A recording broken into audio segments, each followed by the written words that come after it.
Camat Palihapitiya mungkin tidak banyak yang mengenal namanya, apalagi julukannya, Charlie Foxtrot, daredevil entrepreneur, pengusaha gila. Namanya saat ini sangat dihormati, salah satunya dia menemukan sebuah rumus psikologi sosial, yaitu tentang keinginan manusia untuk eksis, terkoneksi yang menyentuh hak dasar manusia, bahwa semua manusia diciptakan sama haknya. Rumus itu mendistrak, merusak tatanan baku dunia sosial media.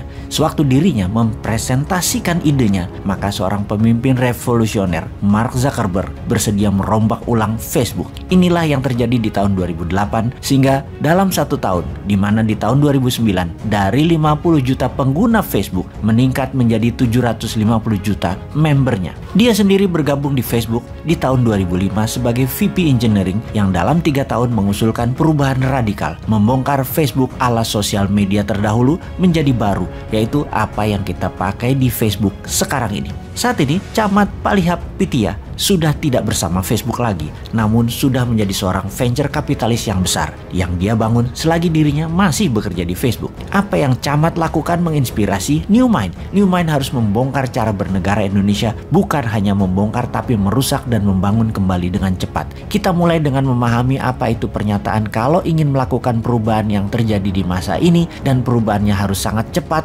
maka destruction is a job number 1. Ya, syaratnya itu, sebelum, kalau kita bisnis, before the competition does to us. Merusak adalah pekerjaan utama sebelum kompetitor kita melakukannya. Namun dalam hal bernegara, kita harus membongkar hal yang tidak cocok untuk masa depan negara dan bangsa, tapi tidak mengubah Pancasila, Undang-Undang 45, Bhinneka Tunggal Ika, dan NKRI. Yang diubah cara bernegaranya, kembalinya ke ekonomi Pancasila, kembalinya ke bernegara Pancasila. New Mind mempurifikasi bernegara kembali ke akarnya NKRI. Kita kembali ke topik. Tugas utama pemimpin adalah merusak dan membangun. Sekilas pernyataan itu gendeng. Di zaman super disruptor ini, kemampuan seseorang pemimpin bisnis memang tidak cukup lagi hanya piawai membangun bisnis. Dia juga harus piawai merusak bisnisnya. Steve Jobs piawai merusak Apple dari Apple 1.0 yang hampir bangkrut menjadi Apple 2.0 yang gagah perkasa dengan iPod, iPhone, dan App Store-nya hingga saat ini. Cerita lain lagi.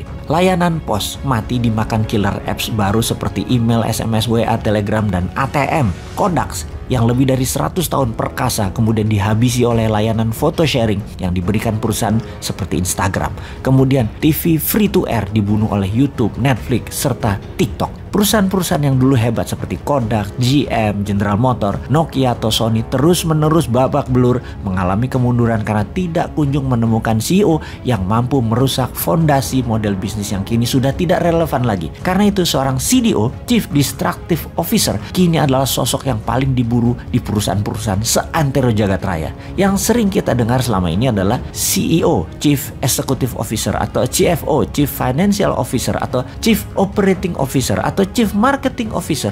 Kini ada bintang baru yang namanya CDO, Chief Destruction Officer. Dari arti harafiahnya saja sudah aneh, nggak nyambung. Destruction artinya perusak atau penghancuran. Jadi kalau CEO bertugas mengelola seluruh strategi dan operation perusahaan, CFO mengelola keuangan perusahaan, CMO membangun strategi pemasaran, lah CDO ini tugasnya menghancurkan perusahaan. Coba, sekilas memang gendeng. Merusak itu di dalam dunia bisnis sungguh tanpa merusak pondasi lama bisnis tidak akan bisa maju dengan cepat di masa pancaroba efek digital dan efek pandemi ini ke depannya. Jadi kalau kita contohkan dunia bisnis yang memerlukan CDO, maka pada masa ini di dalam dunia bernegara, pemimpin Indonesia ke depan haruslah pemimpin yang juga memiliki kemampuan merusak dan membangun dengan cepat bangsa dan negara ini. Landscape dunia sekarang ini bergerak dengan kecepatan tinggi, secepat kecepatan cahaya. Ada chaotic, radikalisme, turbulence, violent, uncertainties, dan unpredictable. Dan masih banyak lagi istilah yang digunakan untuk menggambarkannya keadaan saat ini.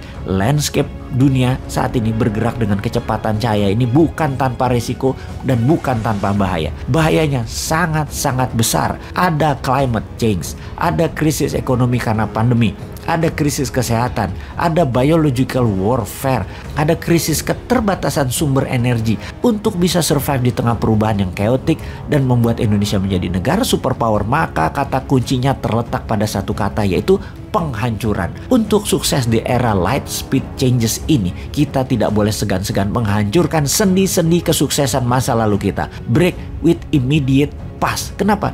Karena barangkali formula dan sendi-sendi kesuksesan tersebut sudah tidak relevan lagi untuk sekarang dan masa depan. Bahkan kalau perlu, New Mind harus bisa bengis membunuh cara bernegara Old Mind dan membangun kembali cara bernegara yang baru tanpa merubah Pancasila dan Undang-Undang 45. Kita tak perlu ragu untuk menghabisi model bernegara yang lama yang sudah tidak relevan lagi dan membangun dengan cara yang lebih baru dan fresh. New Mind tak segan-segan melakukan creative destruction, penghancuran secara kreatif. Krisis bisa terjadi kapanpun dan terus mengintai tanpa sinyal, tanpa pemberitahuan. Maka creative destruction haruslah dilakukan sekarang demi Indonesia menjadi negara superpower di tahun 2045. Cara bernegara kita, SDM kita, sistem kerjasama antar departemen yang kita bangun, budaya bernegara kita, para pejabatnya harus memiliki kapasitas dan kepiawaian untuk melakukan creative destruction.